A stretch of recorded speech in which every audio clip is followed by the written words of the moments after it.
বিসমিল্লাহির রহমানির রহিম। হস্তজিহ্বা নদী, শক্তি ও স্থিতিশীলতার প্রবাহ। হস্তজিহ্বা নদী প্রবাহিত হয় ডান দিকে।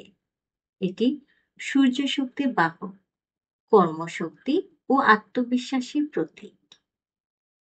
এর প্রভাব শরীরে শক্তি ও তেজ বৃদ্ধি করে, ডান চোখে কার্যক্ষমতা বাড়ায়, কর্মস্পৃহা ও আত্মবিশ্বাস জাগায়।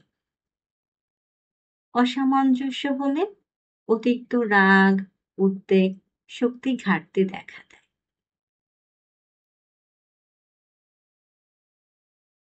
ভারসাম্যই মূল চাবিকাঠি।